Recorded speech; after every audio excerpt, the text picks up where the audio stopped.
13 ఏళ్ల వయసు నుంచి మీరు పబ్లిక్ లైఫ్లోనే ఉన్నారు కదా. అవునమ్మా. ఎప్పుడైనా నాకు నా జీవితం కావాలి ఆ. అంటే నేను హాయిగా ఫ్రీగా ఉండే పరిస్థితులు కావాలి అని అనిపించిందా? అప్పటికి నేనేం అనుకోలేదమ్మా. చిన్న వయసు కదా. అవును. నేనే కదా అప్పటికి ఎవరు నేను ఇలా ఉండాలి అని ఎవరు డిజైన్ చేసుకోరు. కరెక్ట్. తల్లిదండ్రుల మీద కుటుంబం మీద డిపెండ్ అయిపోయే ఏజ్ కదమ్మా అది. అంత ఇండివిడ్యువాలిటీ ఉండదు. నేను అప్పుడు ఏమీ అనుకోలేదు. కాకపోతే ఇందులోకి వచ్చాక ఎప్పుడు ఇలా ఉన్నాను ఏంటి అనే పరిస్థితి మాత్రం ఎప్పుడూ రాలేదు తల్లి. నేను హ్యాపీగానే ఉన్నాను. అవునా? ఎందుకంటే నాటకరంగం నుంచి వచ్చాను కనుక. అవును. ఆ వాతావరణం, అక్కడ చేసిన క్యారెక్టర్స్, టీమ్స్ ఎందుకోసం నాటకం వేస్తున్నారని తెలిసినప్పుడు నేను చాలా ఆనందపడ్డాను. కేవలం బతకడం కోసం కాదు తల్లి నాటకం. కానీ ఎక్కడో నేను విన్నాను మీరు ఆర్థిక పరిస్థితుల వల్ల కూడా చదువుకి ఫుల్ స్టాప్ పెట్టేశారు. అవును, అది నిజమే. అది నిజమే. నాన్నగారు చిన్న సినిమా చేసి దాంట్లో ఆయన చేతులు కాల్చుకొని అసలు సినిమా చేసే పరిస్థితి కాదు మాది.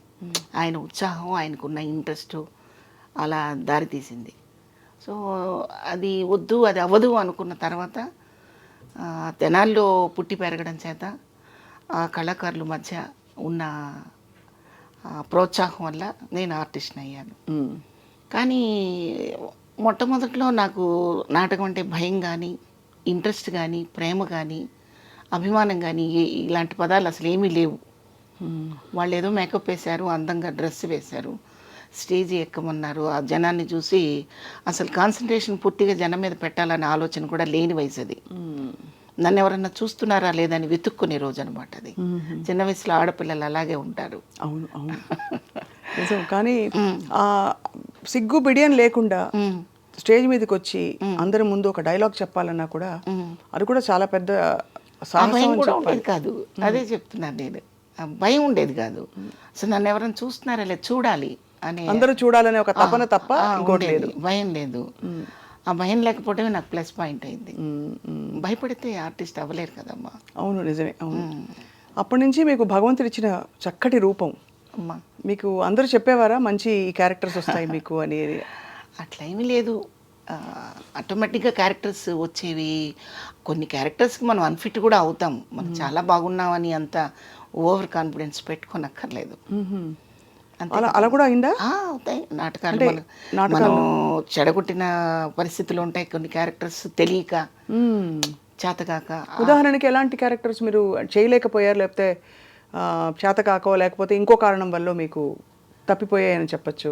తప్పిపోవడం అంటే కరెక్ట్గా చెప్పాలంటే మాయాబజార్ నాకు సినిమా చూపించారు నాన్నగారు. నాకు చూపించి సావిత్రి గారి క్యారెక్టర్ ఎలా ఉందో, ఎలా చేశారు చూడు, అది నువ్వు నాటకంలో చెయ్యాలి అన్నారు.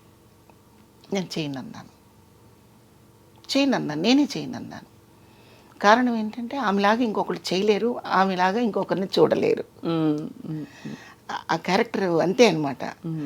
100కి 100% అనొచ్చో, 1000కి 1000% అనొచ్చో, ఏమనాలో నాకైతే తెలియదు. కానీ కొన్ని పాత్రలు వాళ్ళు చేశాక ఇంకొకళ్ళు చేయకూడదు. అవును.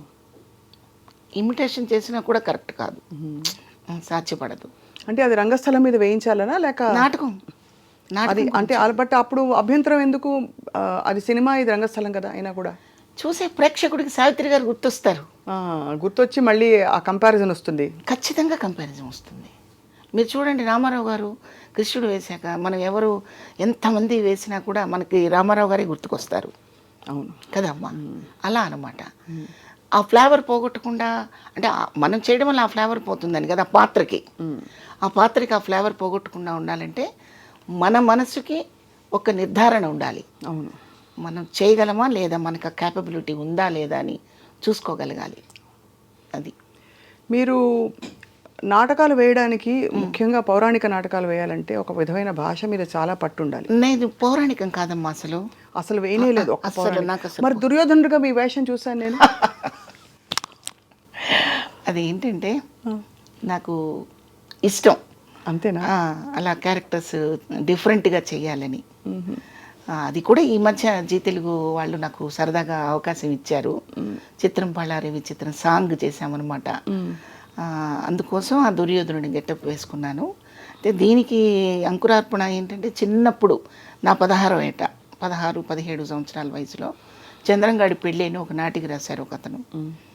ఆ చంద్రన్ క్యారెక్టర్ నేను చేశాను అనమాట. వాడు నూనూగు మీసాలతో ఉండి అమ్మాయిల్ని కవ్విస్తూ ఎవరైనా నేనంటే పడిపోవాల్సిందేరా అంటూ కుర్రాళ్ళందరూ కలిసి ఒక సందడి చేసే ఇన్సిడెంట్ నాటిక అనమాట. అది నేను వేశాను. సో అబ్బాయి క్యారెక్టర్ మీరు వేశాను అబ్బాయి క్యారెక్టర్ వేసి నేనే అబ్బాయిని అనుకొని అమ్మాయి మీద చేయి వేస్తే సిగ్గుపడ్డ పిల్లలు కూడా ఉన్నారు. ఓహో, నిజమైన అబ్బాయి అనుకున్నారు, అంత అంత న్యాచురల్గా నటించారు. చక్కగా ఎంత అందంగా ఉన్నాడని చెప్పి వాళ్ళ దగ్గరకు వచ్చి ఇలా పట్టుకుంటే నేను ఇలా అంటే కొంటెగా ప్రవర్తిస్తున్నాడు ఆ కుర్రాడని కంప్లైంట్లు అప్పటికప్పుడు అన్నీ జరిగిపోయాయి. ఆహా, మీ మీద కంప్లైంట్లు కూడా వెళ్ళే. ఓహో. సో అదొక చిన్న సరదా అనమాట. ఆ సరదాతో అలా జరిగింది. ఆ తర్వాత నేను మగాడిగా పుట్టుంటే ఎంత బాగుండనే ఆలోచన కూడా ఒకసారి వచ్చింది. ఓ, అంటే ఆ మామూలుగా అమ్మాయిలుగా పుట్టాలని అందరూ కోరుకుంటారు, అందరూ కొంచెం అటెన్షన్ ఎక్కువ అవుతుంది, అవకాశాలు వస్తాయంటారు, కానీ అబ్బాయిగా ఎందుకు అనుకున్నారు మీరు? ఏమన్నా అంటే అప్పుడు అనుకోలేదు, ఈ ఒక 15 ఏళ్ల క్రితం అనుకున్నాను. అంటే సమాజంలో జరుగుతున్న విషయాలు కానివ్వండి, అయ్యో, ఆడదాని పట్ల ఉన్న నిరాదరణ కానివ్వండి, ఎంత చదివినా ఎంత ఎదిగినా ఒదిగొదిగి ఉండే నైజం కానివ్వండి, ఇంకా వెనకబడే ఉన్నామా అన్న ఒక ఫీలింగ్ వచ్చినప్పుడు నేను ఎందుకు మగాడిని పుట్టుంటే బాగుండు కదా, నేను ఎందుకు పుట్టలేదనే ఫీలింగ్ అలా వచ్చేదనమాట. మీకు ఎప్పుడైనా వ్యక్తిగతంగా అయ్యాయండి అలాంటి సంఘటనలు? అంటే ఇలా ఇంత తీవ్రమైన భావన రావడానికి మిమ్మల్ని ఇబ్బంది పెట్టడం, నిరాదరణ ఉంటాయమ్మా. ముఖ్యంగా అసలు మగాళ్ళని అనడం కంటే ఆడదానికి ఆడదే శత్రువు అంటే కరెక్ట్గా ఉంటుందేమో. మనం ఎప్పుడు ఏమనుకుంటాం, పురుషాధిక్యత, దానివల్లనే మనల్ని సరిగా గమనించటం లేదు, దానివల్లనే మనల్ని గుర్తించట్లేదు అనుకుంటాం కదా. దాంతోపాటు ఆడదాని ప్రభావం కూడా మన స్త్రీ జాతి పట్ల చాలా ఉంది, ఇప్పటికీ ఉంది. మనం ఎంత చదువుకున్నా, ఎంత ఎదిగినా, ఎంత ప్రపంచం చాలా చాలా విశాలమైంది అని మనం చెప్పుకున్నా, ఈ హృదయం మాత్రం ఎక్కడ విశాలంగా ఉండటంలో ఆడదానికి. ఒక పక్కన ఆడది ఎదుగుతున్నా, ఒక ఉన్నతమైన స్థితికి వచ్చినా అది సంకుచిత భావంతో చూసే స్థితిలో ఉన్నారు తప్ప అప్రిషియేట్ చేసే స్థితిలో లేరు. అయితే అందరూ అలాగే ఉంటారా అంటే కాదు, ఎక్కువ శాతం ఉన్నారు. అయితే మన ఆడవాళ్ళలో ఐఏఎస్ ఆఫీసర్లు చదివిన వాళ్ళు ఉన్నారు, అవును, మరి పెద్ద పెద్ద పోస్టులు చేసి రాజకీయంగా కానివ్వండి, ఏదైనా కానివ్వండి దూసుకుపోయి ముందుకెళ్ళిన వాళ్ళు, మంచి పేరు తెచ్చుకున్న వాళ్ళు. అందరూ ఆ రంగంలో ఉన్న వాళ్ళందరూ మంచి పేరు తెచ్చుకోరు కదా. మంచిగా గుర్తింపు పొందిన వాళ్ళు ఎంతోమంది ఉన్నారు, మీకు తెలిసే విషయం. అలా చూసుకుంటే సంతోషంగా అనిపిస్తూ ఉంటుంది. ఒక సగటు మనిషిగా, సామాన్య స్త్రీగా చూస్తే బాధ అనిపిస్తూ ఉంటుంది. అంటే జీవితంలో సక్సెస్లు ఫెయిల్యూర్స్ రెండూ ఉంటాయి కదా తల్లి.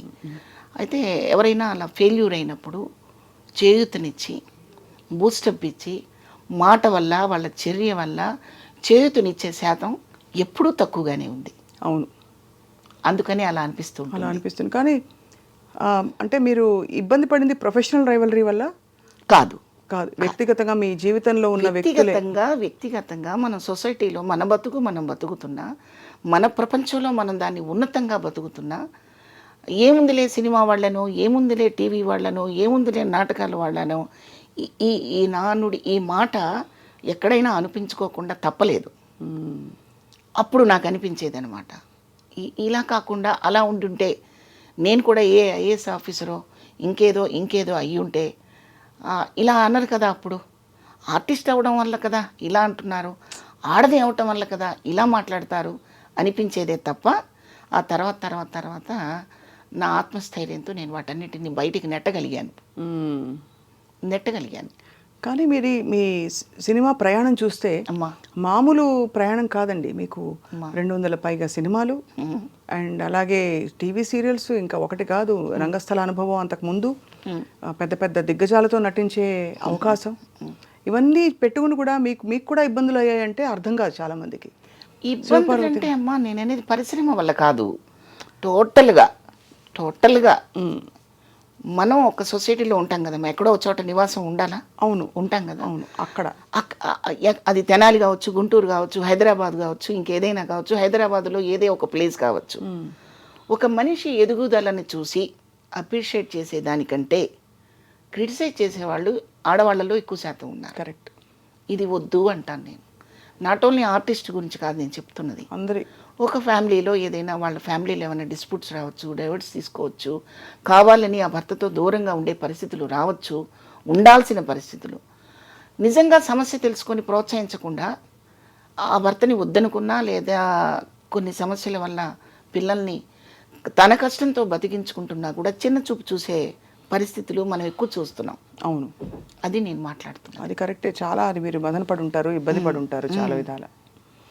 కానీ ఓవరాల్గా శివపార్వతి గారు, అమ్మా, మీ ప్రయాణం మీకు సంతృప్తినిచ్చిందా? సంతృప్తిగానే ఉందమ్మా. హ్యాపీగా ఉందా? ఎందుకంటే చిన్నప్పటి నుంచి నా మనస్తత్వం ఏంటంటే, మనం నడిచి వెళుతున్నప్పుడు రోడ్డంతా సాఫీగా ఎప్పుడూ ఉండదు. ఒక్కోసారి ఏవో తగులుతుంటాయి కాళ్ళకి, వాటిని నెట్టేసి వెళ్ళిపోవాలి. కానీ దాని గురించి పెద్ద భూతద్దంలో చూపించి అలవాటు లేదు నాకు. ఎవరు మీకు అండాదండ? అంటే మీరు సినిమా పరిశ్రమలోకి వచ్చాక, ఇది కొత్త పరిశ్రమ, ఇక్కడ ఎంత నాన్నగారికి ఒక సినిమా తీసిన అనుభవం ఉన్నా కూడా మీకు ఎవరు వెన్నంటే ఎవరు ఉండేవారు? మీతో కూడా ఎవరు ఉండేవారు? నాతో కూడా ఉన్నది మా అమ్మ, మా నాన్నగారే. బట్ సినిమా ఇండస్ట్రీకి వచ్చాక సంపూర్ణంగా పరుచూరి బ్రదర్స్. అవును, అది వాళ్ళు మిమ్మల్ని చూసి గుర్తించారు. మీ సంపూర్ణంగా పరుచూరి బ్రదర్స్ వాళ్ళు నాకు తండ్రి అనుకుంటే తండ్రి, అన్న అనుకుంటే అన్న, గురువు అనుకుంటే గురువు.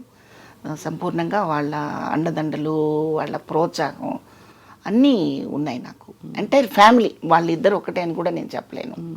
బుజ్జమ్మ గారు కానివ్వండి, పరుచూరి గోపాలకృష్ణ గారి మిస్సెస్ బుజ్జమ్మ గారు కానివ్వండి, వెంకటేశ్వరరావు గారి ఫ్యామిలీ కానివ్వండి, వాళ్ళ పిల్లలు అందరూ కూడా ఆర్టిస్టుతో పాటు నా వ్యక్తిత్వాన్ని కూడా గౌరవించగలిగిన పరిస్థితి నేను ఏర్పరచుకున్నాను. సో వాళ్ళ ప్రోత్సాహం ఎప్పుడూ ఉంది. ఇక ఇండస్ట్రీకి వచ్చాక నాకు వేషం ఇచ్చిన ప్రతి డైరెక్టరు, ప్రొడ్యూసరు కూడా నన్ను ప్రోత్సహించారని చెప్పాలి కదమ్మా. అవును, నిజమే కదా. ఎందుకంటే నేను ఫస్ట్ టైం యాక్ట్ చేస్తున్నప్పుడు వాళ్ళ దగ్గర నా వైఖరి తెలియదు, నేను ఎంత బాగా చేస్తానో ఎంత బాగా చెడగొడతానో రెండూ తెలియదు. ఒక కాన్ఫిడెన్స్తో క్యారెక్టర్ ఇచ్చినప్పుడు అది ఎంకరేజ్ చేసినట్టే కదా. అది ఎర్రమల్లెలే ఫస్ట్ కదా మ్యామ్ మీది? ఎర్రమల్లెలే ఫస్ట్ అవుతుంది. దాని తర్వాత సప్తపరి చేశారు. అది చిన్న వేషాలు, అందులో అంటే 2 సీన్లు 3 సీన్లు ఉండే వేషాలు.